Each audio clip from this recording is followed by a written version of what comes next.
Bonjour à tous, soyez les bienvenus à notre 7e rencontre de partage des artistes en entrepreneuriat agricole. Si c'est la première fois que vous nous suivez, n'hésitez pas à vous abonner et liker pour ne plus louper de prochaines vidéos. Alors, cette fois-ci, nous allons partager avec vous également 3 astuces qui vont vous permettre de mieux maîtriser ou de booster votre entreprise agricole.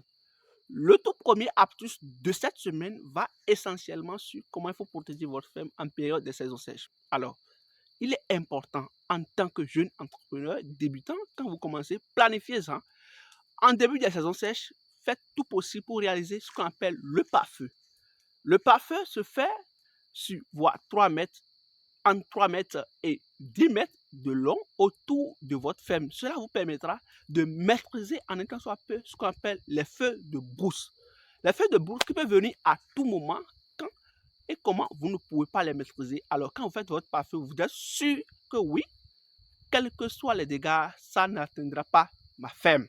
Alors, pour le faire, si vous prenez l'option de faire 5 mètres, voire 10 mètres, alors, comme vous le voyez, avec ces 5 mètres, il faut nécessairement encore prévoir ce qu'on appelle le feu de contrôle. Juste après les 3 à 5 mètres, il faut nécessairement aussi faire ce qu'on appelle le feu de contrôle. Cela vous permet d'avoir le minimum de 20 mètres de bruerie qui précède les feux de brousse. Et cela vous permet de maîtriser réellement, dès qu'il y a feu, comment faire pour que ça ne me passe sur votre feu. C'est très capital, sinon beaucoup ignorent cette étape et c'est à la fin qu'on dit oui, j'avais fait 10 hectares de palmiers, mais à la fin, le technicien ou l'ouvrier ou mes collaborateurs m'ont appelé, m'ont dit que le feu a pris malgré que.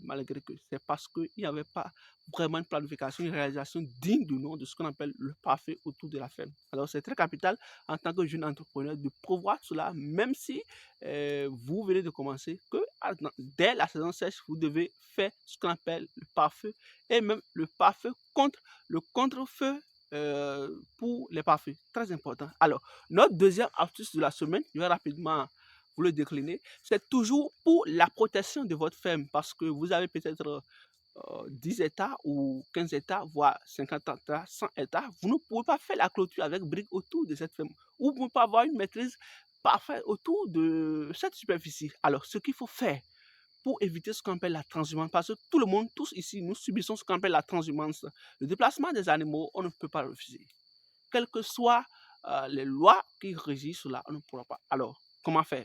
Il suffit de faire autour de votre ferme, de planter autour de votre ferme ce qu'on appelle les, euh, essentiellement de planter autour de votre ferme ce qu'on appelle les camps pêchés ou les chiens ou le chien, l'orgueil de chien, de chinois, ce qui vous permettra dans un premier temps de maîtriser au maximum d'ici 3 ans le pourtour de votre ferme. Comment ça marche? Il suffit juste de planter les camps pêchés ou le gâchis et de les tailler, de les suivre leur évolution comme toute plantation, mais de les planter d'une manière à ce que, de les planter entre 0,030 mètres et 0,30 mètres. À chaque 0,30 mètres, vous plantez le gars de Chine ou le camp pêché. Cela vous permettra d'avoir une plantation vraiment stricte. Au bout de 3 ans, ces camps pêchés ou le gars de Chine vont réellement s'entremercer, vont réellement se croiser et fermer entièrement l'arblé ou les allées qui permettraient aux bœufs de rentrer, de monter sur votre ferme. Alors, l'exercice que vous aurez à faire pendant les 3 ans à venir, c'est juste, une fois que vous plantez, de tailler votre orgueil de Chine ou campécher afin qu'il maîtrise, il y a un certain nombre de formes, un certain nombre de croisements entre les branches. C'est très capital, ce qu'on peut techniquement appeler outil ou pied, mais on ne pourra pas aller dans les trucs techniques. Alors, cela vous permet de limiter tout ce qu'on appelle transhumance et d'avoir un certain nombre de contrôles sur tout ce qui entre sur votre ferme, tout ce qui sort sur votre ferme. C'est à vous de dire oui, l'entrée de la ferme, c'est pas ici, et c'est tout. Merci beaucoup. Notre troisième astuce de cette semaine va également chez les éleveurs. Nous allons protéger nos élevages tels que nos fermes, tels que je le dis depuis. Mais cette fois-ci, c'est avec les éleveurs. Vous êtes dans l'élevage. Quel que soit le type d'élevage que vous faites chez éleveurs, il est capital d'optimiser pour ce qu'on appelle l'observatoire de vos animaux. Il est très capital. Si vous avez des animaux et que vous ne les observez pas, vous n'avez pas la capacité de les observer et de savoir réellement qu'est-ce que l'animal vit, vous ne pouvez pas faire l'élevage. Alors, tous les matins, quand vous vous levez, avant de commencer par travailler au sein de votre cheptel ou avec les animaux, prenez votre temps. Ça dépendra du nombre de têtes que vous avez, mais vous pouvez prendre jusqu'à 30 minutes pour observer tous les animaux, l'un après l'autre. Comment ils se comportent, comment ils respirent, comment ils sont au repos, comment ils s'assoient, comment ils... Et cela vous permet d'avoir un certain nombre de briefings de tous les animaux, comment ils se comportent. C'est très capital. Alors, même pendant que vous leur donnez à manger après l'observation, observez-les tous, comment ils bondissent sur l'aliment. Est-ce qu'ils sont vraiment intéressés à ce que vous faites? Ou bien c'est nonchalant, ou bien ils sont quoi faire d'autre? Nous serons obligés d'aller vers l'aliment. Alors, c'est vraiment préférable de faire cette observation, ce qui vous permettra d'avoir une idée très claire. Même dans l'après-midi, quand il fait très chaud, passez également, si vous avez le temps, observez-les pour voir. Est-ce que malgré qu'il fait chaud, ces animaux, ils sont dans le confort? Est-ce qu'ils sont réellement contents de là où ils sont? Cela vous permet d'avoir réellement leur capacité d'adaptation et de voir comment il faut avoir des approches de solutions.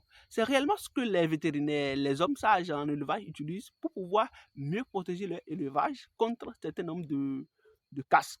Le soir, quand il fait très frais, passez également à observer ces animaux pour voir comment ils se comportent, comment ils vivent, est-ce qu'ils réellement, ils sont réellement contents ou ils aiment cette vie ou non. Même la nuit, quand vous avez le temps, passez également la nuit profonde pour voir comment ils se comportent. Cela vous permettra, si vous le faites pendant 1 mois, 2 mois, vous aurez une idée très claire du comportement de vos animaux et même parfois, cela vous permettra d'anticiper un certain nombre de choses, de voir et de constater nettement le comportement ou tout ce que un animal peut être, et à un moment donné dire oui, cet animal, lui, il est comme ça, c'est toujours comme ça, il est.